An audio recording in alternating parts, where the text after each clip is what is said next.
సాయంత్రం వేళ కనకదుర్గమ్మ గుడి దగ్గర్లో ఉన్న రజని ఆంటీ ఇంట్లో నేను కిచెన్లో ఆసనాలు వేసిన విషయానికి గతంలో చెప్పాను. ఆ వీడియో చూడని వాళ్ళు ఉంటే డిస్క్రిప్షన్లో లింక్ ఉంది, దయచేసి చూడండి. అది చూశాకే ఇది చూస్తే బాగా అర్థమవుతుంది.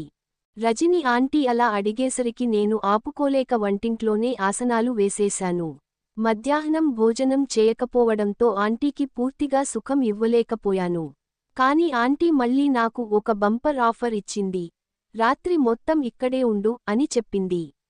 మా రూమ్ దగ్గర చిన్న పని ఉందని చెప్పి ఆంటీ నెంబర్ తీసుకుని బయలుదేరాను. రూమ్కి వచ్చేశాను. ఫ్రెండ్స్కి ఎవ్వరికీ ఈ విషయానికి చెప్పలేదు. ఈ రాత్రి మా ఫ్రెండ్ దగ్గరకు వెళ్తాను అని చెప్పాను. వాళ్ళు అసలు ఎందుకు అని కూడా అడగలేదు. కాసేపు ఉండి వెళ్దాం అనుకున్నాను. అప్పుడే రజని ఆంటీ కాల్ చేసింది. రవి, వస్తున్నావు కదా, చికెన్ కర్రీ రెడీ చేశాను, చపాతీ చేస్తాను అని చెప్పింది. త్వరగా నీ పని చూసుకుని వచ్చేయ్ అంది. నాకు చాలా షాక్ అనిపించింది. నా కోసం ఆంటీ ఇంతలా చేస్తుందా? ఆంటీలో ఇన్ని కోరికలు ఉన్నాయా అని ఆలోచిస్తున్నాను. అప్పుడు మా ఫ్రెండ్స్ తినడానికి పిలిచారు. వెళ్ళి కొంచెం తిన్నాను. కానీ నా కోసం అక్కడ చికెన్ కర్రీ ఎదురుచూస్తుందని గుర్తొచ్చి వెంటనే ఫ్రెండ్స్కి చెప్పి బయలుదేరిపోయాను. ఒకసారి ఆంటీకి కాల్ చేద్దాం అనుకున్నాను. ఆంటీ, నేను బయలుదేరాను అని చెప్పాను. అవునా, ఓకే రవి, త్వరగా రా అంది. నేను రజని ఆంటీ వాళ్ల వీధి దగ్గరకు వెళ్లాను. వీధి చివర్లో ఆగి చూస్తున్నాను. చాలా మంది బయట తిరుగుతున్నారు. అందరూ బయటే ఉన్నారు. మళ్ళీ ఆంటీకి ఫోన్ చేశాను. ఆంటీ, నేను వీధి చివర్లో ఉన్నాను, చాలా మంది బయటే ఉన్నారు అని చెప్పాను. ఏం పర్వాలేదు, నువ్వు డైరెక్ట్గా వచ్చేయ్ అంది. ఏమైనా అనుకుంటారేమో ఆంటీ, నేను తర్వాత వస్తాలే అని చెప్పాను. రవి, నువ్వు రా, ఎవరూ ఏమీ అనుకోరు. ఒకవేళ అనుకున్నా కూడా ఏం కాదులే అంది. సరే అని బైక్పై ఫోన్ మాట్లాడుతున్నట్లు ఫోన్ చెవి దగ్గర పెట్టుకుని డ్రైవ్ చేస్తూ ఆంటీ ఇంటి దగ్గరకు వెళ్లాను. వెంటనే గేట్ ఓపెన్ చేసి లోపలికి వెళ్లాను.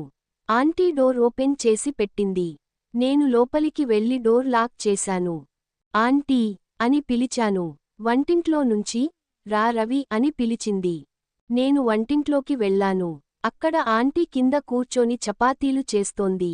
నేను వెళ్లి అక్కడ కూర్చున్నాను. ఆంటీ బుగ్గపైన, నడుముపైన చపాతీ పిండి అంటుకుంది. చాలా అందంగా ఉంది. ఆంటీ అలా చపాతీ రుద్దుతుంటే తన అందాలు కూడా ఊగుతున్నాయి. ఆ దృశ్యం నాలో మళ్లీ కలకలం రేపింది.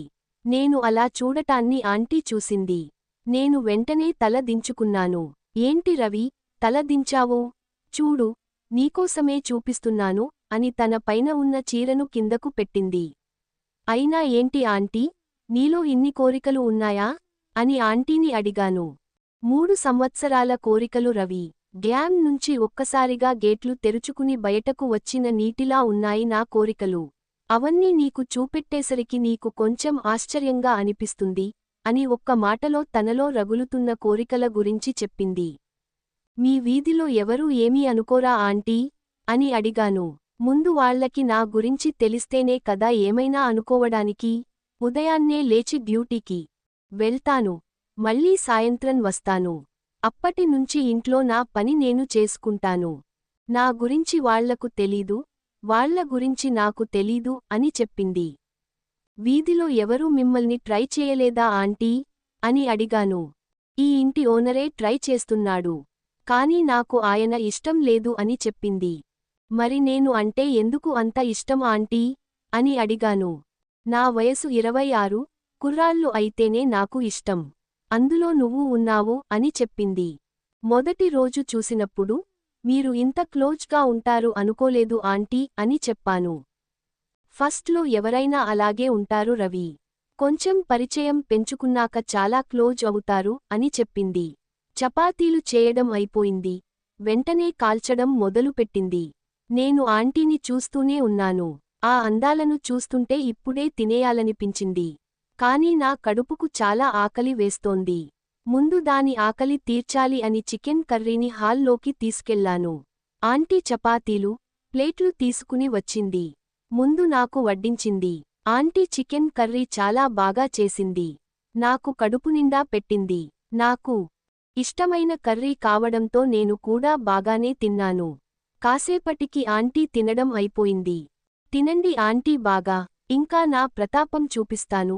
గట్టిగా ఉండాలి కదా అన్నాను. నాకు కావాల్సింది కూడా అదే రవి అని సిగ్గుపడుతూ చెప్పింది.